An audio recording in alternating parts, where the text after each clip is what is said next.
Bienvenue sur la scène du théâtre de la Huchette dans le 5e arrondissement pour une émission consacrée au rire. Rire de soi, rire des autres, c'est un bon remède anti-crise et anti-stress. Rire dans un théâtre, ça paraît une évidence, mais vous allez voir qu'aujourd'hui, on peut rire un peu partout. Au bureau, dans un commerce et même chez soi. Allez, je vous propose de partir tout de suite à la découverte de tout un tas de nuances du rire dans Paname.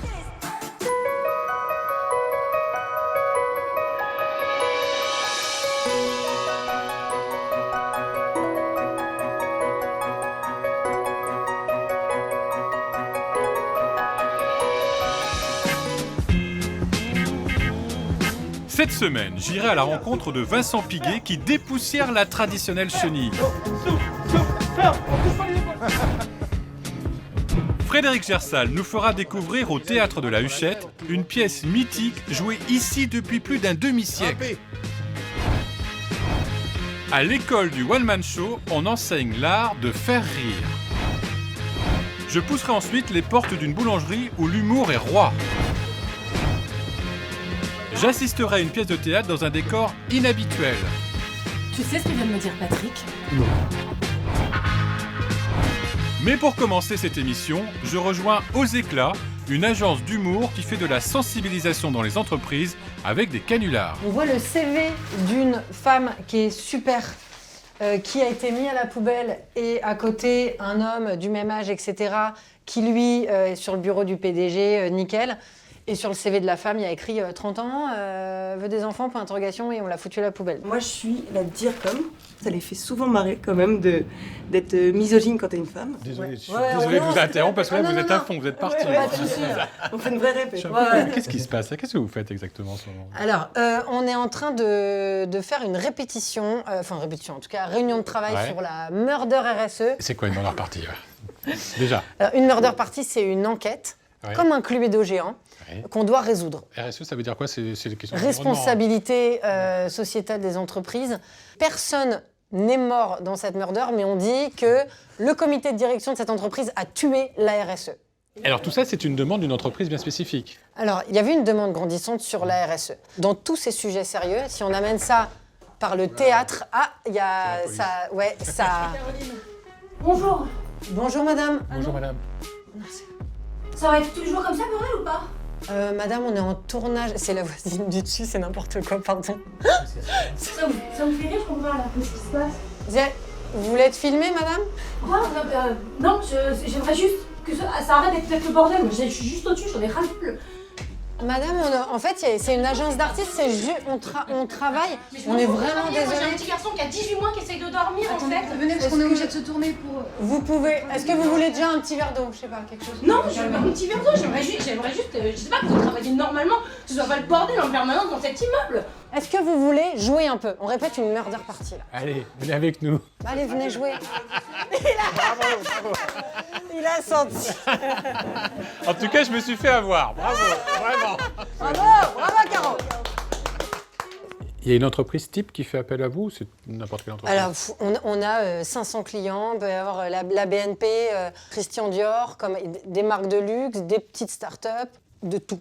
Là, sur cette murder party, il y a combien de comédiens en tout? Sur cette murder, il y a au moins 5 comédiens. Advina, c'est un métier que tu as inventé, ça? Ça existait avant, non? Une agence d'humour? Ouais. Que toi? Je suis pas certaine, mais en tout cas, une murder party RSE. Il n'y en a pas un point. Pour le moment, il y a que nous. Ah, maintenant, une fois qu'on diffuse l'émission, elle sort copier, bien. Ça génère des milliards d'euros en plus. Ah oui, ça coûte si cher que ça? Hyper cher. Bah, les murder parties, c'est vraiment en fonction du nombre de comédiens. Quand il y a très peu de comédiens sur d'autres scénarios que celle-là, ça peut être à partir de 1 000 €.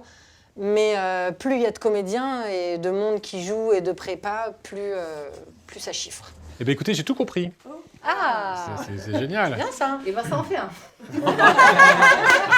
Oui, parce que vous, non, rien. Vous ne savez pas du tout ce que vous allez faire. Bon, ils ont l'air à peu près autonomes, là. Ils vont se débrouiller tout seuls. Oui, ils savent faire répéter tout seuls. Normalement, ils sont sages. Et surtout que j'ai rendez-vous avec une cliente avec laquelle on va préparer un événement dans les prochains mois. C'est des vrais comédiens? Tous. À tout à l'heure. Il y a des commerciaux, une cellule prod. Et en fait, ce que je voudrais, c'est qu'elle soit beaucoup plus à l'aise sur la prise de parole. Vous êtes une vraie cliente, hein, rassurez-moi. Oui, je suis une vraie cliente. Oui, Parce que ici, on ne sait jamais. Hein, Vous pouvez vérifier dans LinkedIn. Oui, je suis une vraie cliente. Et alors, pourquoi vous avez fait appel à Aux Éclats? Parce que je pense que Edwina est une personne qui peut faire allier et le travail vraiment très sérieux et surtout l'humour. Pour les mettre à l'aise, on va leur faire des cas clients, etc., mais avec l'humour, les sketchs, des accessoires, des contraintes loufoques, pour que sans s'en rendre compte, ils arrivent sur le sujet sérieux, mais en ayant avant, en se disant « Ah, mais en fait, je peux prendre la parole en public quand c'est pour faire Et surtout, des bêtises. je sais quoi répondre à n'importe quel moment et à n'importe quelle question du client, en fait. Même si je sais pas la réponse, je sais faire un peu de théâtre, vendre du rêve au client, voilà. Un Donc, peu jouer la comédie, quoi. Oui, jouer la comédie, mais en étant raisonnable, quand même, parce que derrière, il faut Sérieux. le traiter, il faut Oui, traiter parce le qu'il y a de brief l'argent, derrière, oui, c'est du exactement. business. C'est ça que vous recherchez, c'est créer une sorte de déséquilibre. Ouais. De les, En fait, de les pour- perturber. et Et de créer le blablabla. Et surtout de les sortir de leur zone de confort. C'est hyper important parce que face à un client, on ne sait pas quoi répondre. Bon, en tout cas, je suis sûre de rire toute la journée, c'est ça qui est bien.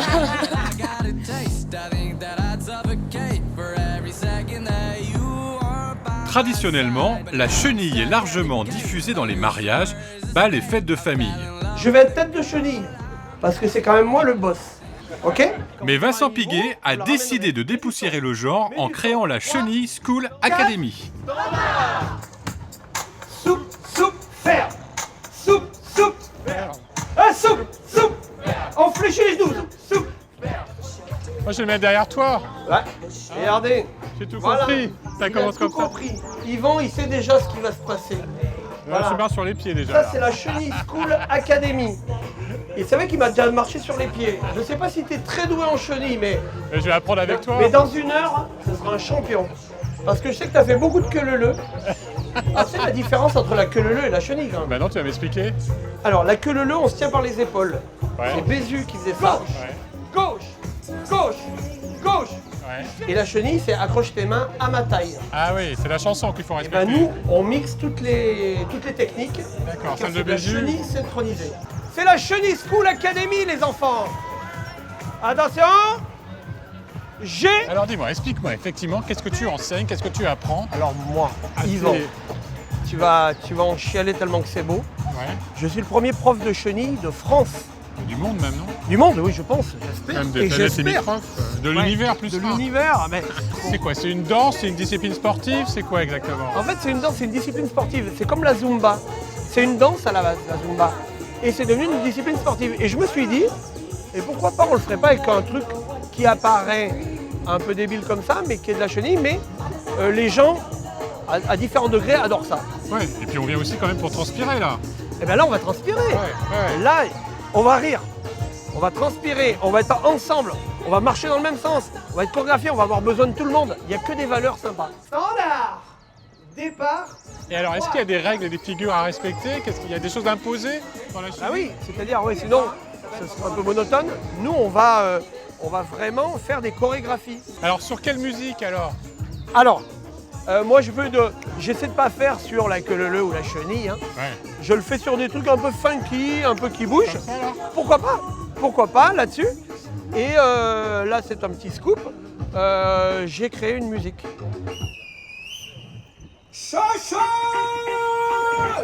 J'ai fait une chanson. Voilà, Que tu chantes. La cheucheu, voilà. En colonne bien alignée, criez tout soupe. Gauche. Cadence. Gauche. Gauche. Je pense, mon Yvan, que là, si tu veux vraiment faire une belle chenille, Ouais. c'est ce qu'il te faut. D'accord. Là déjà, tu te sens pas mieux? Bah si, je suis déjà dans le... T'es déjà dans le truc. Je suis dans le mood là. C'est bon. Allez, C'est ça. bah, j'attends alors, ils sont où les autres Eh ben là ça arrive. 3, 4. La chouchou, la chouchou, la chouchou. La chouchou, la chouchou, la chouchou. Attention. Vous avez découvert ça sur les réseaux? Sur les réseaux, tout à fait. Ok. Et qu'est-ce qui vous a plu? L'esprit. Ouais. La camaraderie, le contact, la joie de vivre, la simplicité et la danse. Et puis on s'amuse, on rigole. Ouais. Vous l'avez la chaussure là? On peut la répéter là? On peut la répéter. Tous les deux? Allez, on y va? Tous les deux? Allez. On peut? Non? Alors. T'es pas chaude? Qu'est-ce qu'on fait? C'est la chenille synchro, la cheveux, la cheveux. 3, 4.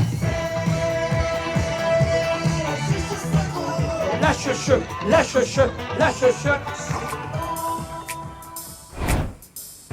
Je me dirige maintenant vers les coulisses d'un théâtre. On y joue la même pièce depuis plus de 50 ans. J'ai rendez-vous avec Frédéric Gersal pour évoquer avec lui le rire dans le théâtre français sur la scène parisienne, ici au théâtre de la Huchette. Et évidemment, l'animal, il n'est pas là. Je vais voir à l'intérieur, peut-être s'il se cache. Frédéric, où est-ce que vous vous cachez? Je sais que vous êtes là. Ici. Ah ben voilà. Pourquoi vous étiez caché comme ça? Bah vous savez, moi je suis un peu comme la cantatrice chauve. On me voit jamais. On ne parle que de moi, mais on me voit jamais. Par contre, vous, on vous voit. Et on vous trouve. J'ai loupé la marche. Frédéric, là, on est dans la salle d'un théâtre. C'est une véritable institution parisienne. C'est le théâtre de la Huchette, où on joue la fameuse cantatrice chauve depuis 67 ans maintenant. Oui, exactement. Cette pièce d'Eugène Ionesco qui a été installée ici en 1957 avec une seconde pièce, La Leçon, que l'on doit aussi à Eugène Ionesco. Et les deux pièces forment un spectacle Ionesco qui est présenté chaque soir dans le même théâtre, dans le même lieu. Ça n'existe nulle part ailleurs dans le monde. Dans ce théâtre qui a une histoire particulière. Ah oui. La création de ce théâtre est absolument incroyable. Mais c'est incroyable. Vous avez un homme qui s'appelle Marcel Pinard. Il est paysan en Touraine. Il se voit acteur et il se voit à la tête d'un théâtre. Il veut avoir son propre théâtre pour jouer les spectacles qu'il aime, les textes qu'il a envie de présenter. Donc il quitte tout, il vend sa ferme et il monte à Paris en chemin de fer. Il arrive à Paris, il va suivre un cours d'art dramatique, le cours Popélix. Mais il a créé toute pièce, ce théâtre. Alors de toute pièce, c'est-à-dire qu'il prend sa brouette, sa pelle et effectivement il baisse le rideau de fer parce que sa maîtresse était propriétaire de l'immeuble. Ah. Et là, l'endroit était vide, donc il a décidé d'y installer son théâtre. Donc il creuse, il installe des fauteuils, il crée la scène, il installe les lumières, bref, il fait tout de lui-même. Il est un petit peu monté sur scène, sur sa scène, puisqu'il possédait les lundis. Les lundis de la Huchette, c'était son moment à lui qui lui permettait de déclamer les fables de La Fontaine, mais tellement maladroitement que c'en était presque risible, hélas. Derrière nous, on a le décor de la cantatrice chauve. Oui, exactement. On monte sur scène? Ah ben oui. On en profite? Il y a des choses à raconter encore. Il faut voir. Montez. Tenez, venez vous asseoir. Dans le décor de Oui. la cantatrice chauve. Absolument. Le rire au théâtre a beaucoup évolué. Dans la Grèce antique, on parlait plus de drame. C'était le drama. C'était le théâtre représentait les drames de la vie courante, de la vie quotidienne. Et puis petit à petit, la comédie est venue s'infiltrer. En tout cas, on a commencé à sourire avec certains drames qui étaient poussés à l'extrême. Et évidemment, les comédiens de la Commedia dell'arte. Alors, on n'est plus en Grèce, on est en Italie à ce moment-là. Et là, on a des personnages avec des personnalités écrasantes et assez extraordinaires qui vont être réutilisés par quelqu'un comme Molière, Molière, qui va utiliser inspiré. ces personnages. Et puis lui, voilà, il va en faire des comédies de mœurs. Oui. Mais il y a un vrai bouleversement à partir du 18e, 19e siècle avec ce qu'on va appeler le théâtre de boulevard. Avec Feydeau, Labiche. Voilà, Feydeau, Labiche, Guitry. Et là, on a des portes qui claquent, on a des amants cachés dans les placards, on sait, c'est le sourire et c'est le rire. Puis petit à petit, on va prendre des lieux de plus en plus petits, on va faire ça dans des bistrots, dans des cafés. Voilà ce qu'on va appeler le café-théâtre. Après le café-théâtre, on va avoir les one-man shows et les seuls en scène. Les seuls en scène, en français. En bon français.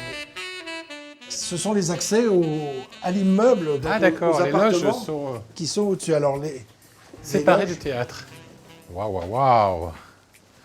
Les fameuses loges. Alors non, on ne parle pas de loge au pluriel, mais d'une loge. D'une loge. Oui, tout le monde, tous les comédiens et les comédiennes sont rassemblés ici, les uns à côté des autres. Il y a combien de comédiens en tout qui ont joué cette pièce? Vous avez une petite idée? Alors non, je n'ai pas le nombre de comédiens qui ont joué, mais vous vous rendez compte que la troupe, ça doit être une cinquantaine de personnes, facilement. Il y a quelques semaines, on a joué la 20 millième. 20 millième, ce qui veut dire qu'on est à près de 3 millions de spectateurs dans ce théâtre, Dans ce théâtre, qui oui. n'a que 90 places. C'est C'est énorme. dire si c'est... Et justement, si on veut assister au spectacle, la cantatrice chauve, hein, il faut réserver. Hein, Ah parce oui, que puis à l'avance. c'est complet Oui, pratiquement oui. tous les soirs. Oui, oui, tout à fait. C'est complet tous les soirs. Quand je vous vois, j'ai envie de vous faire une petite retouche, là. Ah, mais j'ai pas besoin, si. Bah, si, ça Ah se bon, fait. vous si. trouvez? Oui, là. Attendez, je vais me regarder quand Il y a même. des collines un petit peu, regardez. Non, non, mais ça, c'est votre pinceau, C'est ça. pas grave. Ça va mieux, là. Oh, oui.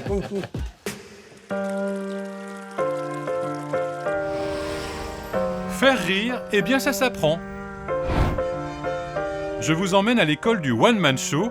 Derrière cette devanture se cachent peut-être les humoristes de demain.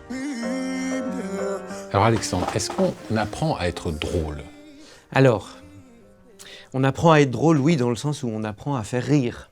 Alors sur scène, on m'a parlé du fameux 4e mur. Qu'est-ce que c'est que ça alors? Le 4e mur, c'est ce mur-là. C'est donc celui qui nous sépare du public, c'est celui qui fait du public un spectateur. On va vraiment briser ce 4e mur, et ça dès le premier cours, parce que les gens, ils sont tout à fait naturels quand ils sont là, puis dès qu'ils montent, je suis comme ça, est-ce que je suis bien et tout. Non, on va vraiment casser ça. C'est capital pour aller dans le one-man show. Justement, qu'est-ce qu'il y a de nouveau entre les youtubeurs, les stand-uppers et, je sais pas moi, Coluche et Bedos? À l'époque, c'était aussi des one-man shows, des stand-uppers. Oui, bon, la société a changé. En particulier, on est devenu beaucoup plus rapide. Et puis dans l'acuité intellectuelle, on va dire l'observation de soi-même ou de nos contemporains, quoi. On va beaucoup plus loin, beaucoup à regarder Blanche Gardin comme les tabous. Voilà, on est complètement décomplexé. Qui est passé par cette école? Des tas de gens sont sortis de l'école, dont on parle aujourd'hui, Gaspard Proust, Bérengère Krief, Patson, Guillaume Batz, Constance. C'est un joli palmarès quand même. Hein. Il y en a, ouais, il y en a beaucoup. Alexandre, on va quitter la scène parce que là, il y a un cours qui va démarrer. Oui, tout de suite. Tout de suite, on y va. Alors. Bonjour. Ah, mais il n'y a que des filles et un garçon. Et moi, bien sûr. Et 2 garçons. Je voudrais 2 personnes sur le plateau. Tu vas mimer un métier. Il adore regarder les petites pierres précieuses, les petits bijoux. Oui. Il les dépoussière en soufflant dessus. Regarde les gens. Continuez, déstabilise Julie. Essaye de trouver un truc pour la déstabiliser. Juste, Johan, là le but de l'exercice, c'est quoi? C'est travailler la force de conviction. C'est-à-dire que dans cette improvisation, ils doivent convaincre le public que tout ce qu'il dit par rapport à l'autre, ce que fait, est vrai. Là, on a des élèves de quelle année? 2e année. Petit tour d'horizon. T'inquiète pas, papa, je vais sauter par-dessus toi et t'éviter. Alors, j'imagine que vous avez tous des parcours différents, mais qu'est-ce qui vous a donné envie de faire cette école? Avant, j'étais dans la publicité. Moi, à la base, je suis ingénieur. J'ai toujours écrit mes textes sans jamais les proposer. Et un peu par hasard, un jour aussi, je suis tombée sur cette école et j'ai adoré l'ambiance. J'avais vu un cours, j'avais assisté déjà. Je trouvais ça génial. Moi, je viens de Marseille. J'étais principalement vendeuse. Donc, c'était un moment donné où tout allait bien dans ma vie. Et je me suis dit, non, mais en fait, c'est pas ça ta vie, c'est pas ça que tu veux faire. Donc... Mais c'est quelque chose que vous ressentiez en vous, vraiment? Cette envie de faire rire, de monter sur scène, d'être seul? Le fait de faire cette formation, ça permet et c'est ce que Johan nous avait dit le premier jour, de détecter et de faire apparaître notre singularité. Parce qu'on est tous différents. Et qu'on a tous une manière de faire rire les gens ou de toucher les gens sans forcément les faire rire. C'est aussi pour ça que parfois on s'oriente plus vers du seul en scène qui est peut-être un peu moins drôle et pourtant touchant et qui provoque une émotion chez le spectateur. Merwan, ancien candidat de Top Chef, a créé sa première boulangerie où il accueille ses clients avec beaucoup d'humour. Alors ici, on est chez Panade, dans la panade. On est dans la panade. Ouais, dans la misère? Non, t'es pas dans la misère. Non. Pas dans la misère, malgré la phrase qui est écrite là-haut, tu la vois? Elle est à l'envers, mais tu la vois ou pas? Ici, on a... beaucoup de blé, mais on n'a pas un radis. T'as toujours le sens de la formule. Là. Présente-moi cette boulangerie-pâtisserie. Moi, je veux que ce soit une boulangerie-pâtisserie de quartier. On est dans un quartier très résidentiel, mais on essaye de faire des produits qu'on ne voit pas ailleurs. J'ai envie que les clients viennent chez Panade pour des produits Panade. En tout cas, ça donne envie. Et ça commence... Alors, si on démarre au bout, là, à droite, ça commence par les sandwichs. Alors là, c'est le snacking pour la pause déj. Donc, on a l'avocat commis d'office. Ouais. On a le maestro, qui est un kebab de pleurote et graton de tofu fumé. On a le gâteau de crêpes de la daronne, c'est une recette que ma mère faisait quand on était petit. Et après la partie sucrée, après on a la pâtisserie. Les desserts. On a ce qu'on appelle les gâteaux de voyage au-dessus, donc les sablés, les cookies, les financiers, les cakes. Et le flantastique. Le flantastique. Ça, je suis un fou de flan, moi. C'est vrai, tu veux goûter un flan? Ah ouais.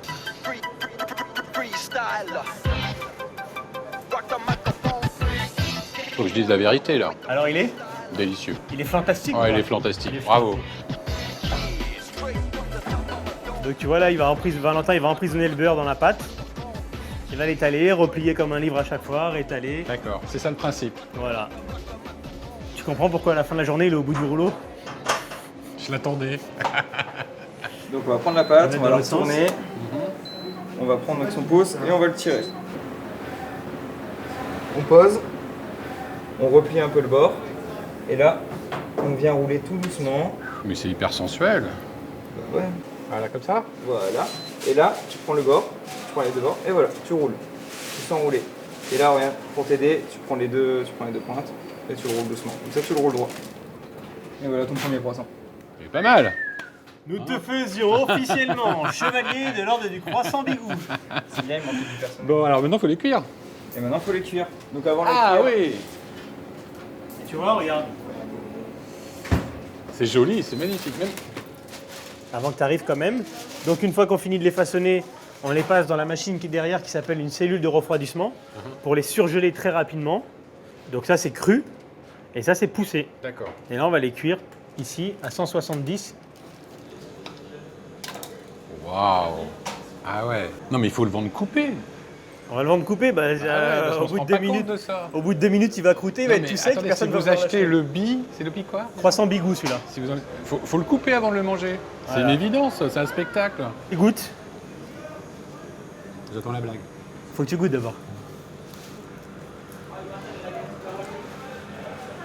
Alors le croissant, il vend du rêve ou pas? Ça j'ai eu droit plein de fois. j'imagine. Ils vendent des petits oignons, ils vendent ce qu'ils trouvent. Mais venant de toi, c'est une super blague. Merci beaucoup. Ça te plaît? Ouais, merci beaucoup de ton accueil. Bravo.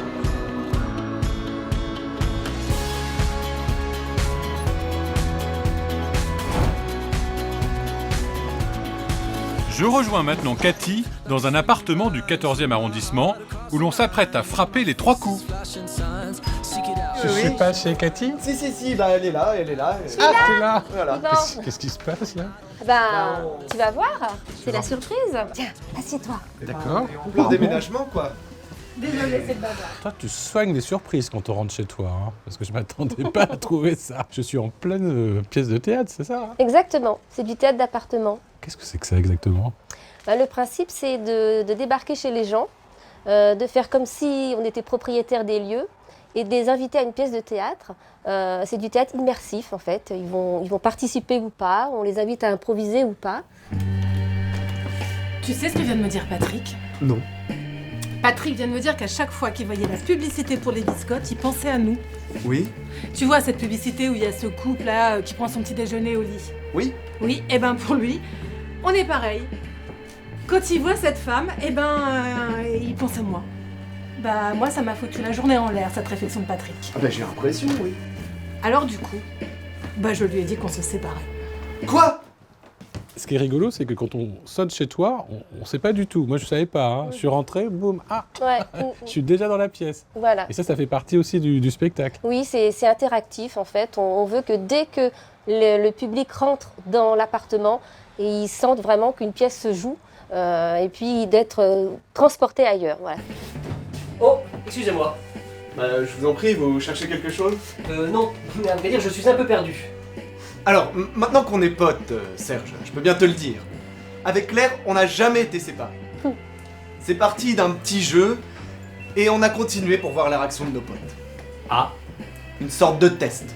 Mais tu n'as pas peur que ce soit dangereux de laisser croire qu'une fille aussi délicieuse que Claire est disponible? Qui a eu l'idée de faire ce théâtre à la maison? C'est toi? Ça remonte loin. Dans ma première compagnie de théâtre, on avait monté un Barbe Bleue en appartement. Ça existait déjà le théâtre en appartement, mais pas de cette façon. Nous, c'est vraiment, on se sert, on s'imprègne des lieux. C'est ça qui prime. Ça veut dire que là, par exemple, vous avez un peu déménagé, quoi. Vous Voilà. avez caché. Voilà. Vous n'avez pas enlevé les meubles, mais vous avez C'est ça. caché. Comme le sujet, c'est un déménagement, à l'occasion d'un déménagement, du coup, on a mis des draps, on arrive avant, et puis Des fois, on change les cadres. Hein. Là, il y a des cadres qui sont un peu rajoutés. Voilà. Mettez un peu le bazar, quoi. On met un peu le bazar, ouais, ça Ouais. peut arriver. On transforme les lieux.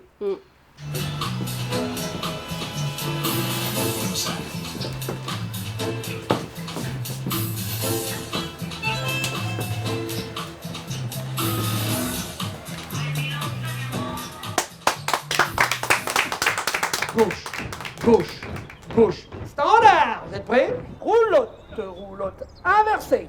Cascade, arc-en-ciel. Casquette. Ok, c'est voilà.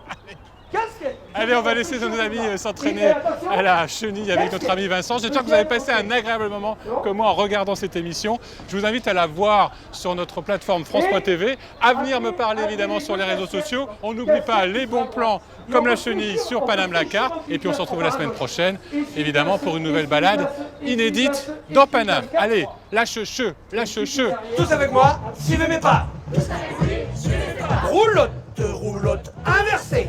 Cascade, arc-en-ciel. Casquette. 1, 2. Casquette. 1, 2. Essuie-glace, essuie-glace, essuie-glace,